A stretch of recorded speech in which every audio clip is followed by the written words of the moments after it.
जय हिंद साथियों। स्वागत है आपका हमारे YouTube channel general studies tricks में।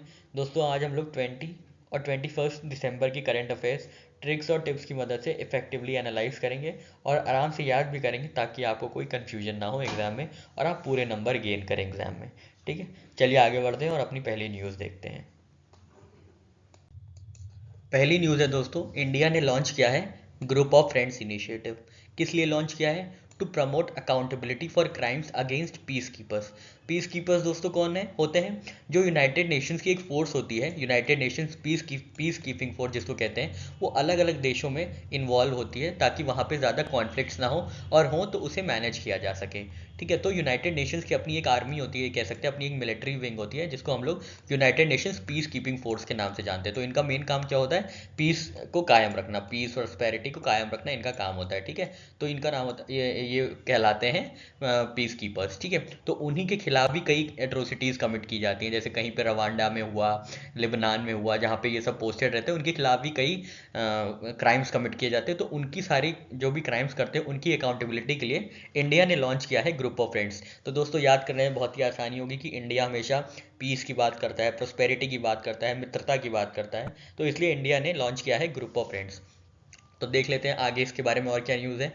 India has launched a group of friends to promote accountability for crimes against peacekeepers. ठीक है, अब इसका काम क्या है? This will have a database that will record all crimes against blue helmets. तो blue helmets इनका ये रिप्रेजेंट करता है United Nation peacekeeping force को। ठीक है, तो United Nation peacekeeping force जब 1948 में स्टैब्लिश हुई थी। ठीक है, 1948 45 में यूनाइटेड नेशन स्टैब्लिश हुआ था, 1948 में पीस कीपिंग फोर्स स्टैब्लिश हुई थी। ठीक है, और इंडिया जो है वो लार्जेस्ट कंट्रीब्यूटर है United Nations peace keeping force का। ठीक है, तो सबसे ज़्यादा जो सैनिक जाते हैं, सबसे ज़्यादा जो मिलिट्री पर्सनल्स हैं वो इंडिया से हैं। ठीक है दोस्तों, चलिए हम लोग आगे बढ़ते हैं और इसके बारे में देख लेते हैं। तो इंडिया के साथ साथ बांग्लादेश, इजिप्ट, फ्रांस, मोरक्को और नेपाल भी हैं इस ग्रुप ऑफ फ्रेंड्स के को चेयर। बहुत इंपॉर्टेंट है दोस्तों, पक्का पूछा जाएगा। ठीक है, पक्का ही पूछा जाएगा कि इनमें से कौन सा मेंबर ग्रुप ऑफ फ्रेंड्स का को चेयर नहीं है। तो आपको याद रखना है कौन कौन से हैं। बांग्लादेश, इजिप्ट, फ्रांस, मोरक्को और नेपाल।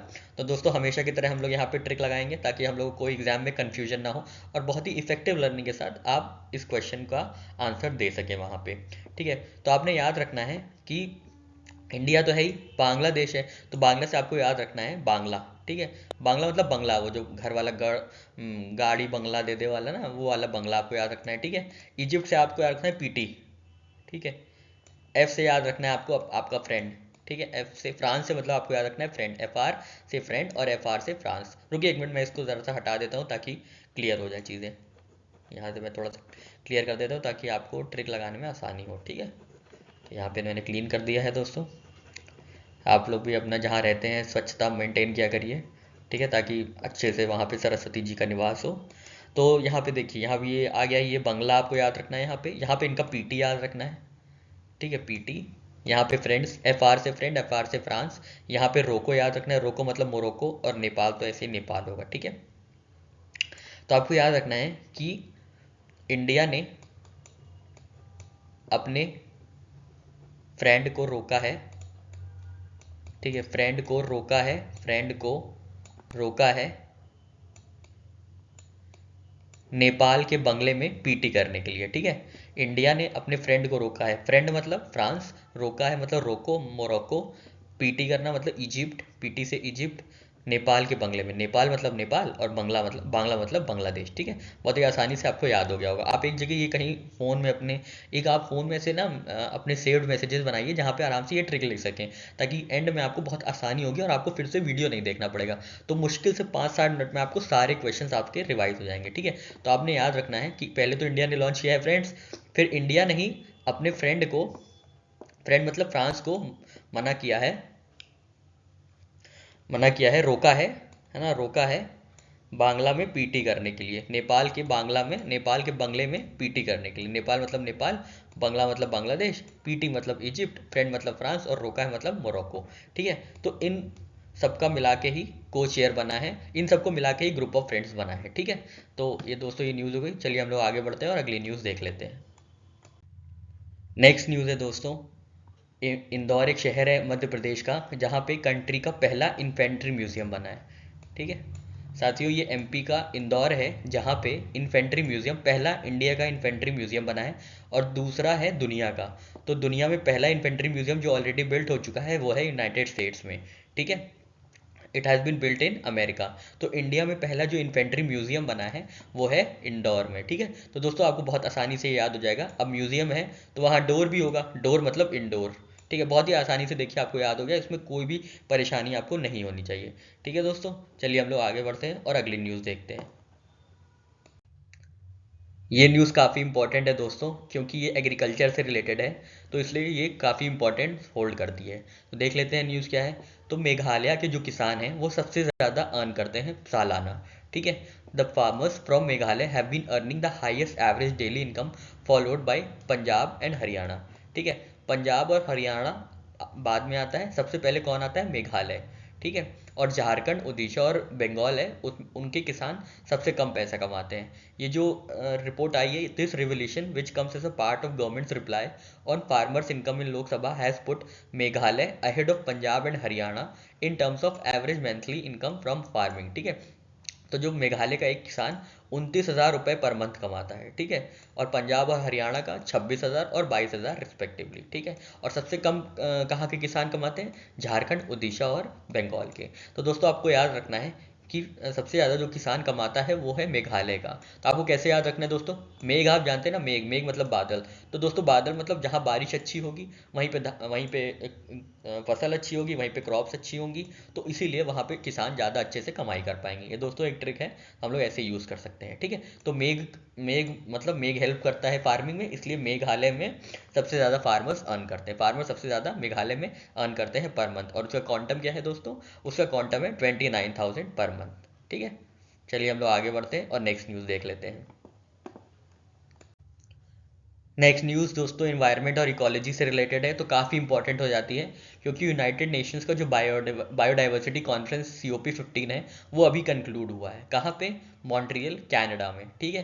हालांकि इसकी मेज़बानी चाइना को मिली थी, लेकिन कोविड की वजह से कनाडा ने इसको होस्ट किया था, ठीक है। तो चाइना जो है वो पहले होस्टिंग कंट्री थी, पर उसके बाद से जब से कोविड वाली चीज़ें हो गई थी कि ये हुआ था कि चाइना में कोविड, ओरिजिन चाइना ही है कोविड का, तब से इसकी वेन्यू को कनाडा में शिफ्ट कर दिया गया था, ठीक है। तो उसी से रिलेटेड थोड़ी हम लोग इंपॉर्टेंट इन्फॉर्मेशन देख लेते हैं। तो जो 30x30 प्लेज है ये इसी का पार्ट है। आपसे ये पूछा जाएगा 30x30 प्लेज किस चीज़ का पार्ट है, तो आपको याद रखना है ये इन्वायरमेंट और इकोलॉजी का पार्ट है। और इसमें पूरा मतलब क्या है इसका?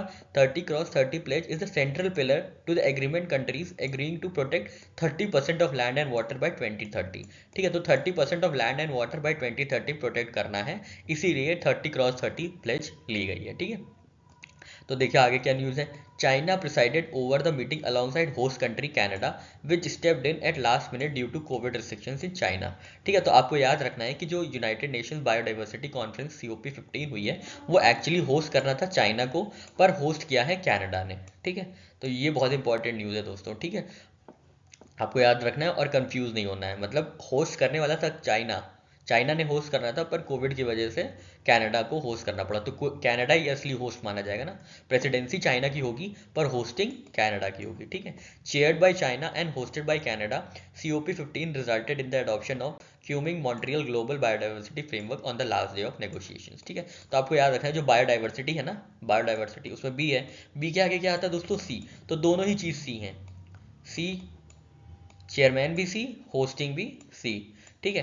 तो बस आपको याद रखना है कि पहले चाइना में होने वाला था, लेकिन कोविड की वजह से कनाडा में हुआ, तो दोनों सी सी हैं, ठीक है। बहुत ही आसानी से और बहुत ही स्मार्ट तरीके से आपको ये याद होगा, और आप बिल्कुल भी एग्जाम में जाके कंफ्यूज नहीं होंगे। चलिए देख लेते हैं हम लोग आगे की चीज़ें। इससे पहले चलिए एक बार और रिवाइज कर लेते हैं। यूनाइटेड नेशंस बायोडाइवर्सिटी कॉन्फ्रेंस है, तो बी से बायोडाइवर्सिटी, बी के आगे क्या आता है दोस्तों? सी।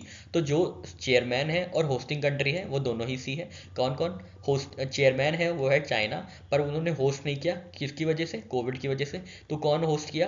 अगेन सी, सी मतलब कनाडा, ठीक है दोस्तों। आपको ये याद रखना है, आपको कंफ्यूज नहीं होना है। सी से चिली भी होता है, ठीक है, बहुत सी चीज़ें होती है सी से, चेकोस्लोवाकिया होता है, पर आपको कंफ्यूज नहीं होना है।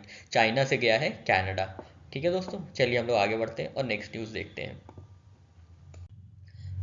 साथियों, नेशनल साइंस फाउंडेशन की एक रिपोर्ट आई है, साइंस एंड इंजीनियरिंग इंडिकेटर्स 2022, जिसमें भारत को तीसरा स्थान मिला है इन साइंटिफिक पब्लिकेशंस। ठीक है, पिछले साल इसको सातवां स्थान हासिल था, भारत को सातवां स्थान हासिल था, पर इस बार ग्लोबल रैंकिंग जो इंडिया की है वो है third.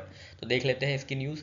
Union science and technology minister Jitendra Singh on Sunday said rank India has jumped from 7th to 3rd global ranking in scientific publications। ठीक है, as per National Science Foundation's Science and Engineering Indicators 2022 report of United States, India position globally India's position globally in scientific publications has improved from 7th in 2010, माफ कीजिएगा, 7th in 2010 में थी, to 3rd position in 2020। ठीक है, तो 7th से 3rd पे आई है। आपको बस इतना याद रखना है कि नेशनल साइंस फाउंडेशन में इंडिया की रैंक कौन सी है, तो इंडिया की रैंक 3rd है। आपको कैसे याद रखना है, देखिए एनएसएफ जो रिपोर्ट है ना उसमें 3 लेटर है, 3 वर्ड है, सॉरी, नेशनल साइंस फाउंडेशन। ठीक है, इसीलिए इंडिया की रैंक इसमें 3 हो जाती है। ये एक ट्रिक है, एक जुगाड़ है आप कह सकते हैं, ताकि आपको याद रहे, क्योंकि आपके जो ऑप्शन होंगे वो होंगे 1 2 3 4। अब आप इसमें कैसे कोई ट्रिक लगाएंगे, तो सारी कंफ्यूजन बचाने के लिए मैंने एक जुगाड़ लगाया है जो आपको भी पसंद आया होगा। ठीक है दोस्तों, आशा करता हूँ आपको ट्रिक्स और टिप्स अच्छी लग रही होंगी। चलिए हम लोग आगे देख लेते हैं और न्यूज़, और इसी इफेक्टिव लर्निंग की मदद से बिल्कुल भी हम लोग एग्जाम में कंफ्यूज नहीं होंगे। चलिए आगे बढ़ते हैं साथियों।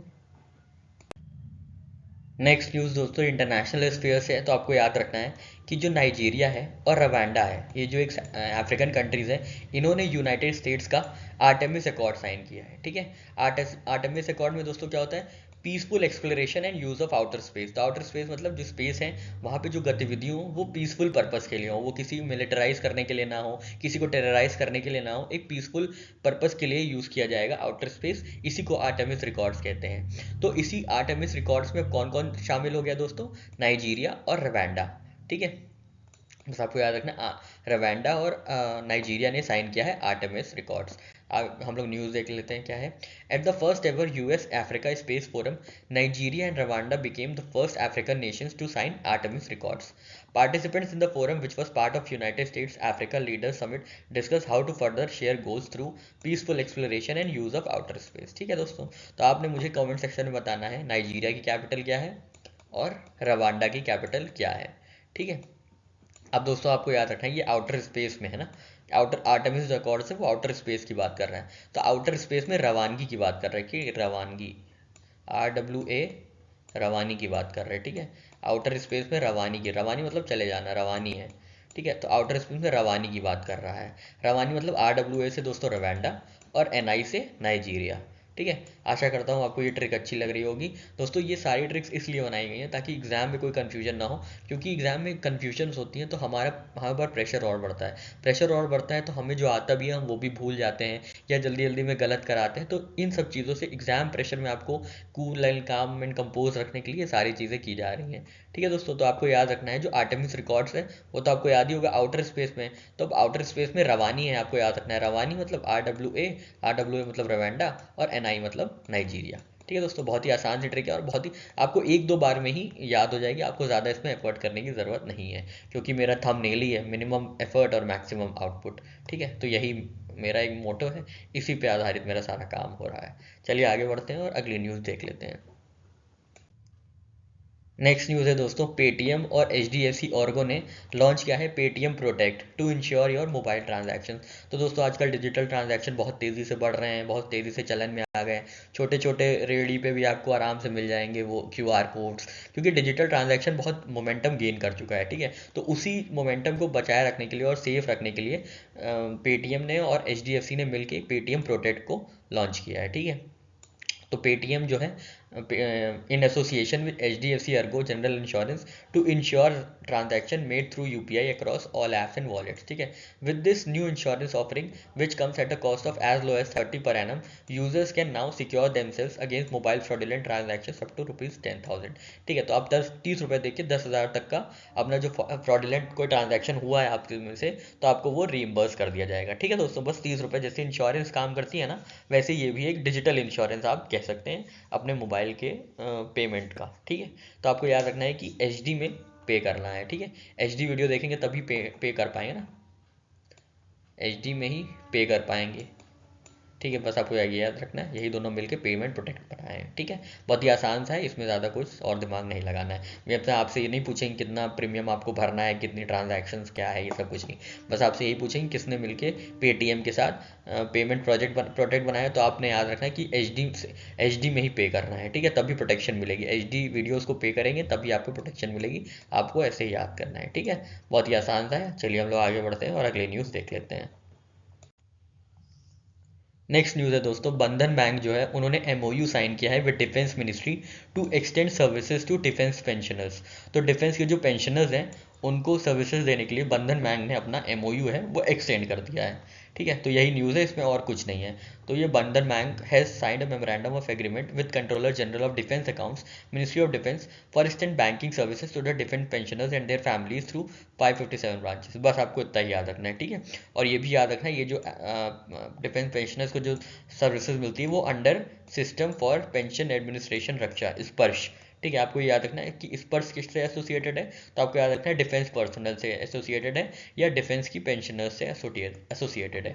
ठीक है दोस्तों, तो आपको याद रखना है पेंशन मतलब धन आता है ना, पेंशन मतलब धन आता है, धन मतलब बंधन। धन में देखिए यहाँ पे धन है और पेंशन में भी धन आता है। तो आपको ऐसे ही ट्रिक लगा के याद कर लेना है कि बंधन बैंक में ही डिफेंस पेंशनर्स का जो सर्विसेज है एक्सटेंड की हैं, बंधन बैंक नहीं। ठीक है दोस्तों, आशा करता हूँ आपको अच्छी लग रही होंगी ट्रिप्स। चलिए आगे बढ़ते हैं और अगली न्यूज़ देख लेते हैं। नेक्स्ट न्यूज़ है दोस्तों, पीटीसी इंडिया ने टाई अप किया है भूटान के साथ ताकि वो सर्दियों में भूटान को इलेक्ट्रिसिटी प्रोवाइड कर पाए। ठीक है, चलिए न्यूज़ देख लेते हैं। PTC India limited has entered into an agreement with Bhutan for supply of power from Indian power market to Himalayan nation in order to meet its power requirement during dry winter season. ठीक है, तो भूटान जो generally अपनी power ज़्यादा नहीं वो करता है, क्योंकि भूटान एक बहुत ही इकोलॉजिकली साउंड कंट्री है, वो इकोलॉजी पे बहुत ध्यान देते हैं, इसलिए वो लोग ज़्यादा ऐसा कुछ नहीं करते हैं, तो ज़्यादातर इंपोर्ट ही करते हैं पावर इंडिया से।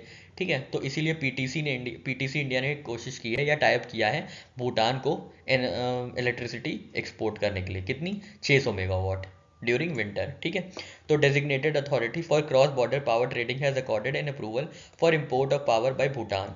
ठीक है, PT said in statement, Bhutan through Drug Green Power Corporation Limited has entered into an agreement with PTC Limited for purchase of power from Indian power market in order to meet its power requirement during winter season। तो ठीक है, PTC में मतलब आपको याद है बहुत PT नहीं करनी है विंटर में। ठीक है, विंटर में बहुत पीटी नहीं करनी है।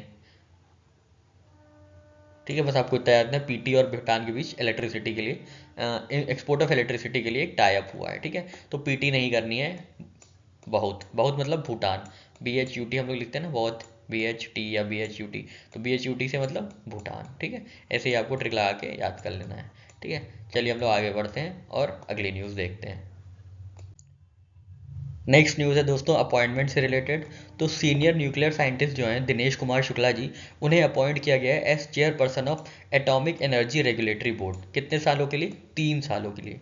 ठीक है, तो 3 सालों के लिए दिनेश कुमार शुक्ला साहब को AERB का चेयरपर्सन बनाया गया। बहुत ही इंपॉर्टेंट न्यूज़ है दोस्तों, बहुत प्रबल संभावना है कि ये पूछा जाएगा। किसके बोर्ड को? किसके बोर्ड में दोस्तों? एटॉमिक एनर्जी रेगुलेटरी बोर्ड के चेयरपर्सन होंगे दिनेश कुमार शुक्ला जी।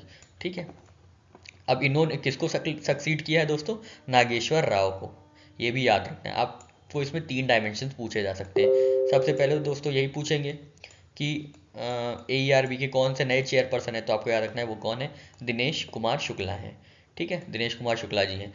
दूसरा डायमेंशन ये पूछ सकते हैं, दिनेश कुमार जी नए AERB के चेयरपर्सन बने तो उन्होंने किसको सक्सीड किया है? तो इन्होंने नागेश्वर राव साहब को सक्सीड किया है। ठीक है, फिर दूसरा डायमेंशन ये पूछ सकते हैं, दिनेश कुमार शुक्ला को किस बॉडी का चेयरपर्सन अपॉइंट किया गया है? तो AERB का है। आपसे ये भी पूछ सकते हैं, बहुत डेप्थ में जाना चाहें, कि दिनेश कुमार शुक्ला साहब को AERB का चेयरपर्सन बनाया गया है। ठीक है, उन्होंने नागेश्वर राव साहब को सक्सीड किया। ठीक है, पर उन्होंने कितने साल के लिए बनाया गया? 1, 2, 3, 4, कितना भी दे सकते हैं। तो आपको ये भी याद रखना है कि 3 साल के लिए। ठीक है, तो आपको याद रखना है 3 साल के लिए। तो आप 3 साल कैसे याद रखेंगे? एक दिनेश, एक कुमार, एक शुक्ला। ठीक है, तीनों 1-1 साल करेंगे तो 3 साल खत्म हो जाएंगे। तो आपको सबसे पहले ऐसे याद रखना है कि 3 साल जो है उन्हें 3 साल का अपॉइंटमेंट उनको दिया गया है। उसके बाद क्या होगा वो नहीं जानते, पर 3 साल तो फिक्स है, उनका अपॉइंटमेंट रहेगा ही रहेगा।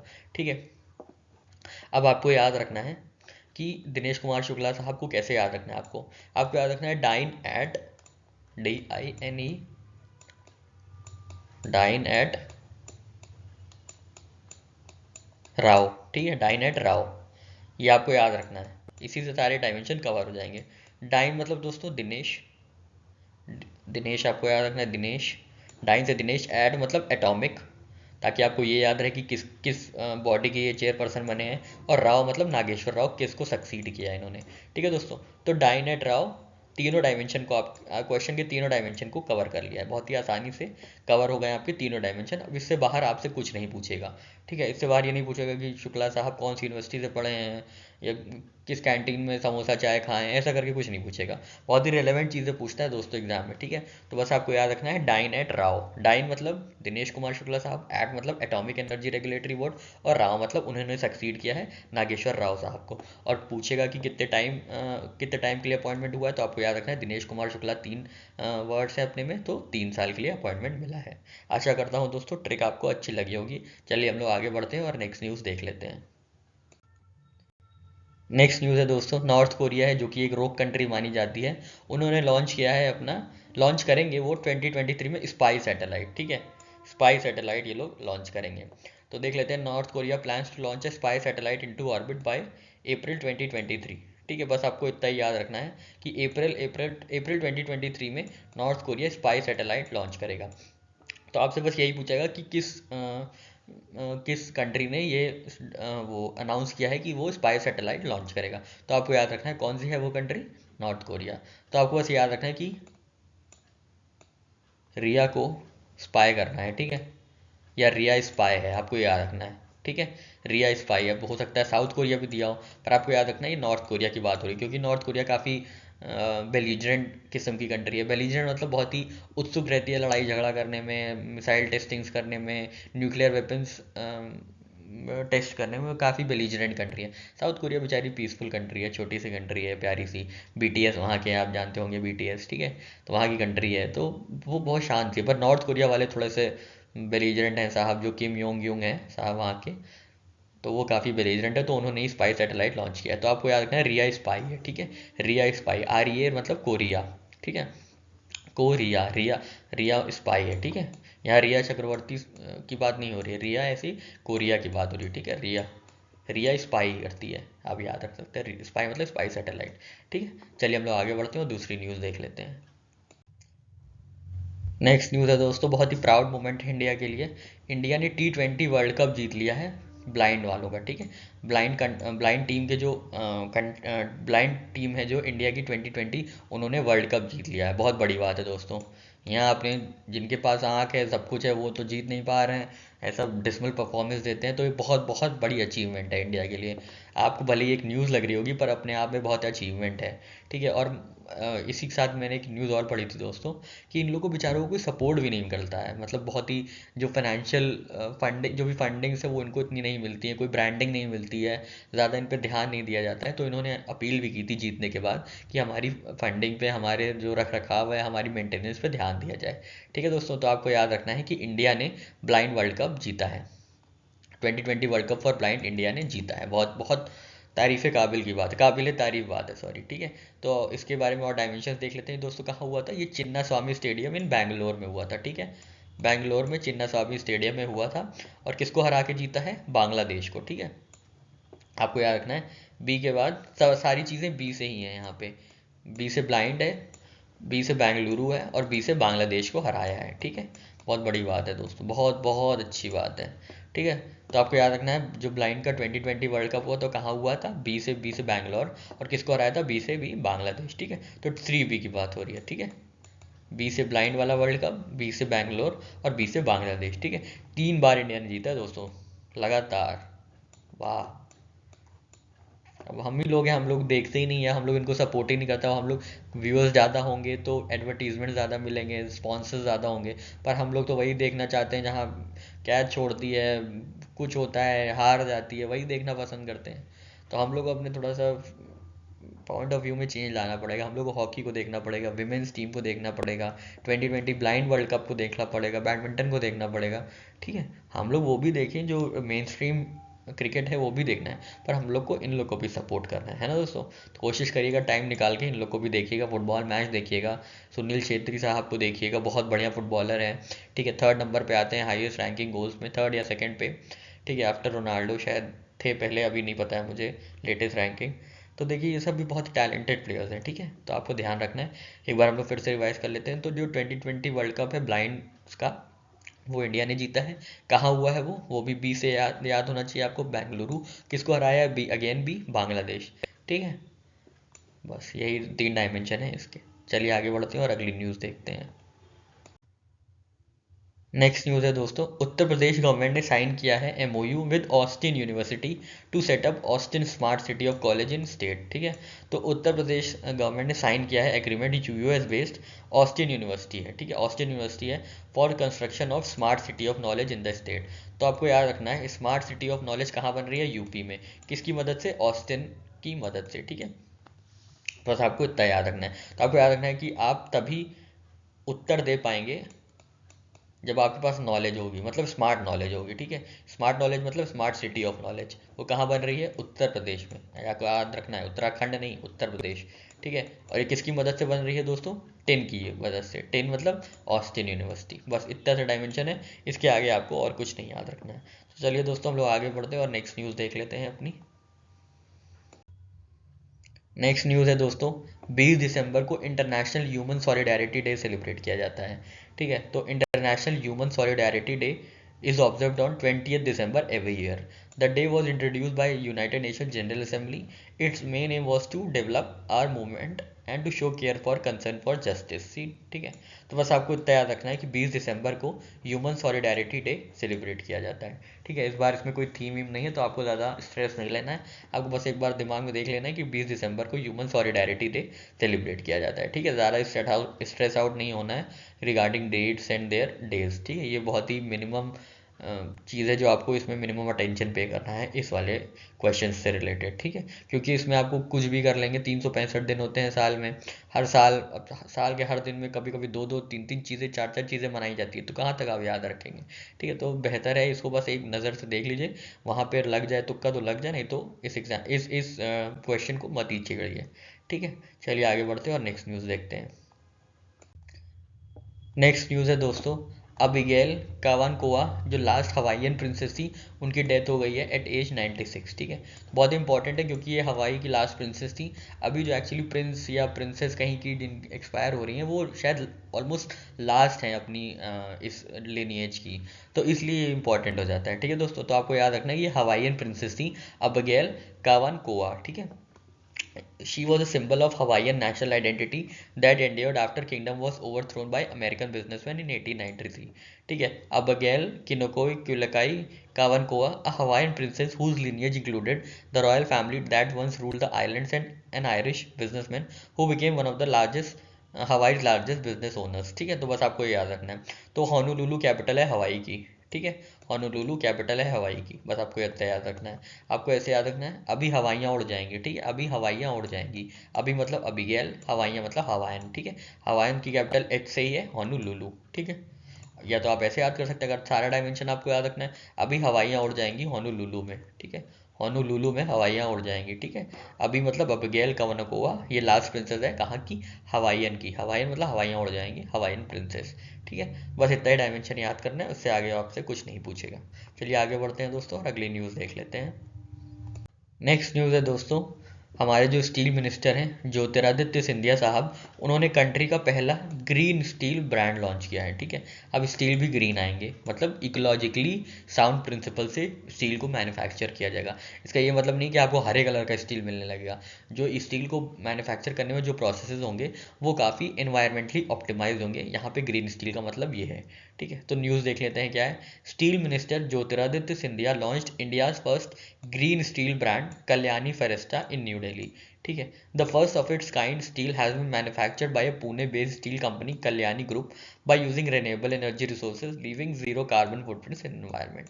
तो बस आपको ये याद रखना है कि इसका नाम क्या है, फेरेस्टा, कल्याणी फेरेस्टा। ठीक है, कल्याणी फेरेस्टा। तो आपको ये देखना पड़ेगा कि ग्रीन से ही कल्याण होगा। ठीक है, ग्रीन स्टील से कल्याण होगा और रस्ट नहीं लगेगा, ठीक है, और रस्ट नहीं लगेगा। ग्रीन स्टील से कल्याण होगा, कल्याण मतलब कल्याणी, और रस्ट नहीं लगेगा मतलब फेरेस्टा। तो आपको याद रखना है ऐसे। तो जो ग्रीन स्टील होगा उससे कल्याण भी होगा और रस्ट भी नहीं लगेगा। रस्ट मतलब वो जंग, ठीक है, जंग भी नहीं लगेगा। रेस्ट मतलब यहाँ से क्या है, रेस्टा, फेरेस्टा और कल्याणी, ठीक है। कल्याणी और फेरेस्टा को एसोसिएट करके first green steel brand develop किया गया है, ठीक है। तो आपसे फिर याद करा दें एक बार, ग्रीन स्टील से कल्याण होगा और ग्रीन स्टील की वजह से रस्ट भी नहीं लगेगा, ठीक है। तो ग्रीन कल्याण मतलब कल्याणी और रस्ट मतलब फेरेस्टा, ठीक है दोस्तों। आशा करता हूँ आपको ट्रिक्स और टिप्स अच्छी लग रही होंगी, और मेरी कोशिश पूरी यही है कि एग्जाम में अगर इससे रिलेटेड कोई भी क्वेश्चन पूछा जाए तो आप कोई भी क्वेश्चन एटलीस्ट करंट अफेयर्स में तो ना गलत करके आए, ठीक है। चलिए आगे बढ़ते हैं साथियों और अगली न्यूज़ देखते हैं। नेक्स्ट न्यूज़ काफ़ी इंपॉर्टेंट है दोस्तों, क्योंकि इंडियन आर्म फोर्सेस जो हैं वो प्रलय मिसाइल एक्वायर करने वाले हैं, जिसकी रेंज होगी 150 से 500 किलोमीटर, ठीक है, जो कि चाइनीज़ इंफ्रास्ट्रक्चर जो तिब्बत में है उनको टारगेट कर सकती है। दोस्तों आपको ये ध्यान रखना पड़ेगा, जो तिब्बत है ना, वहाँ पे बहुत ही चाइनीज़ इंफ्रास्ट्रक्चर्स हैं जो इंडिया पे स्पाई करते हैं, ठीक है। अब दोस्तों स्पाई करते हैं तो स्पाई से क्या था दोस्तों, कौन स्पाई है, रिया स्पाई है। रिया मतलब दोस्तों नॉर्थ कोरिया, ठीक है।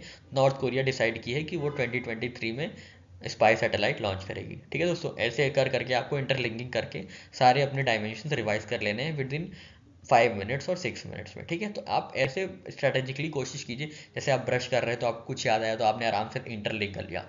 एक बहुत अच्छी चीज़ टेक्निक ये है इन सारी ट्रिक्स और टिप्स की, कि आपको वापस से वीडियो देखने की ज़रूरत नहीं है रिवाइज करने के लिए। बस आपने आज देखा और सुबह अगर ब्रश कर रहे हैं, खाना खा रहे हैं, कभी आपने देखा कि रिया की कहीं कोई लड़की है या कोई एक्ट्रेस है रिया, उनकी बात हुई तो आपको तुरंत लिंक हो जाना चाहिए, अच्छा रिया तो ये है। फिर आपको याद है, आप कोई पीटी कर रहा है तो आपको याद आ जाना चाहिए कि इंडिया ने फ्रेंड को रोका है पीटी करने से नेपाल के बंगले में, पहले जो ग्रुप ऑफ फ्रेंड्स वाली जो बात मैं बता रहा हूँ। ऐसे कर करके आपको कई चीज़ें देखनी है। फिर आपको याद होगा कि आप जाएंगे अगर कहीं देखें कि आपने अपने घर में डोर देखा तो आपको याद आना चाहिए डोर में क्या है, म्यूजियम है, ठीक है। इन्फेंट्री म्यूजियम पहला डोर इंडोर में खुला है। तो ऐसे कर करके आपको बहुत ही इंटरलिंकिंग तरीके से आपको आराम से चीज़ें याद हो जाएंगी और कभी भी कन्फ्यूजन नहीं होगा, ठीक है।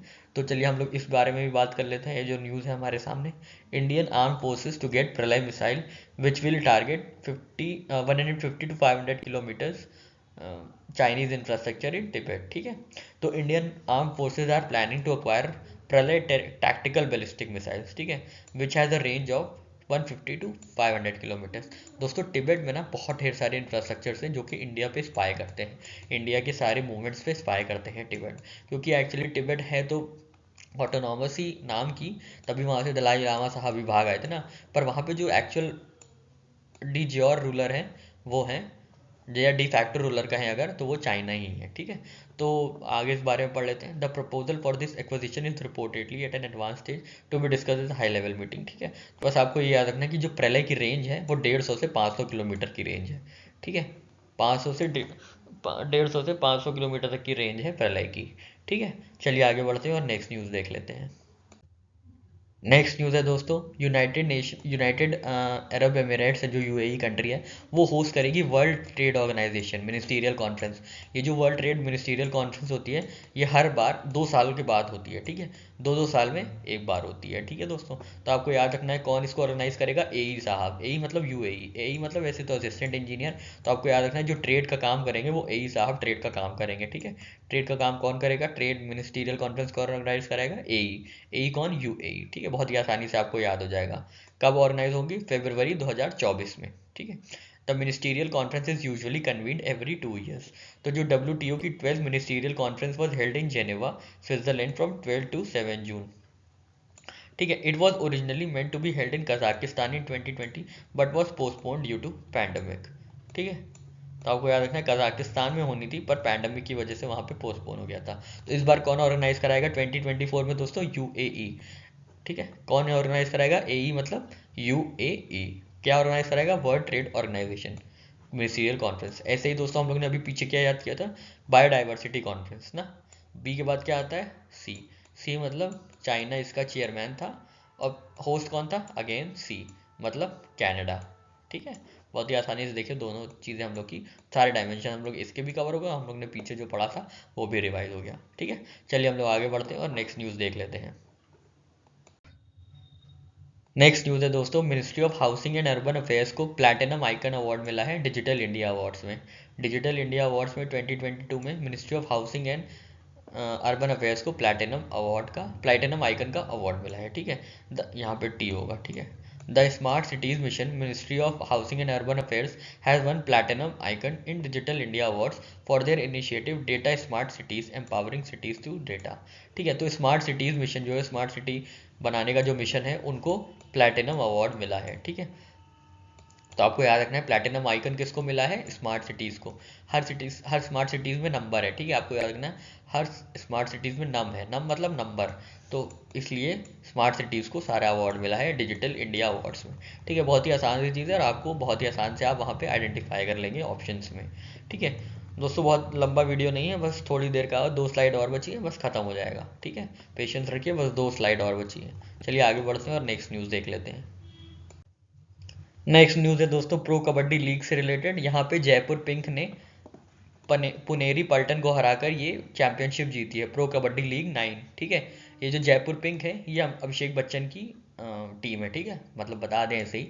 तो जयपुर पिंक पैंथर्स ने जीता है ट्रॉफी प्रो कबड्डी लीग की, किसको हरा के, पुनेरी पल्टन को हरा के। तो बस आपको यही याद रखना है, इससे ज़्यादा इसमें कुछ नहीं पूछा जाएगा। ठीक है, कुछ प्लेयर्स के नाम है जैसे V Ajit, Sunil Kumar and Arjun Deshwal emerge as the best players for Jaipur side with 6 point each on the night. ठीक है, तो प्रो कबड्डी लीग जो हुई थी वो मुंबई में हुई थी, आपको याद रखना है। तो आपको याद रखना है कि जयपुर पिंक पैंथर्स ने पुनेरी पल्टन कहाँ की है, पुणे की है। ठीक है, पुनेरी पल्टन को हराया है। तो आपको याद रखना है कि पिंक पल्टन, ठीक है, पिंक पल्टन जीती है कबड्डी लीग, पिंक पल्टन। पिंक मतलब जयपुर पिंक जो जीतने वाली टीम है, पल्टन मतलब पुनेरी पल्टन हारने वाली टीम है। और कहाँ पे हुआ है ये, मुंबई में। ठीक है, तो बस आपको याद रखना है कि जो कबड्डी जीती है वो है पिंक पैंथर, सॉरी पिंक पल्टन। ठीक है, पिंक पल्टन, पिंक पल्टन, पिंक पल्टन ने प्रो कबड्डी लीग जीती है 9। ठीक है, चलिए आगे बढ़ते हैं और इस सेशन की हम लोग लास्ट न्यूज़ कवर करते हैं। नेक्स्ट न्यूज़ है दोस्तों, इंग्लैंड के जो रेहान अहमद है वो पहले मतलब यंगेस्ट बॉलर बने हैं to take 5 wicket haul on test debut. तो अपने पहले ही मैच में 5 विकेट लेने वाले इंग्लैंड के रेहान अहमद है वो यंगेस्ट बॉलर बने हैं। इससे पहले जो थे वो थे पैट कमिंस। ठीक है, ये लेग स्पिनर हैं, जो रेहान अहमद है ये लेग स्पिनर है। और जो जिनका रिकॉर्ड तोड़ा है वो है पैट कमिंस। ठीक है,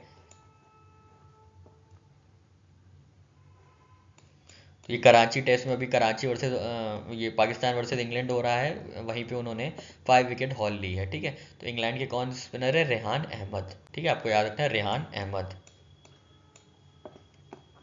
कहाँ के हैं, इंग्लैंड के हैं। ठीक है, इंग्लैंड के रेहान अहमद हैं, उन्होंने 5 विकेट हॉल लिए अपने टेस्ट डेब्यू में और सबसे छोटे खिलाड़ी बने हैं ये कारनामा करने वाले। ठीक है, तो ये कितने टाइम पीरियड में किया है इन्होंने, 18 साल और 126 महीने। ठीक है, 18 साल और 126 महीने में ये काम किया। और पैट कमिंस कितने टाइम पीरियड किया था, 18 साल और 193 डेज। ठीक है, जब उन्होंने साउथ अफ्रीका के खिलाफ 5 विकेट्स लिए थे इन 2011। तो ठीक है, अब कौन बने हैं, इंग्लैंड के रेहान अहमद। ठीक है, बस ये 3 न्यूज़ थी, इससे ज़्यादा आपको कुछ नहीं याद रखना है। ठीक है दोस्तों, ख्याल रखिएगा अपना, खूब मेहनत करिएगा, मम्मी पापा का ख्याल रखिएगा और मस्त पढ़ते रहिएगा, सर्दी रहेगी अपना ख्याल रखिएगा। जय हिंद, जय भारत, मिलते हैं आपसे अगले सेशन में।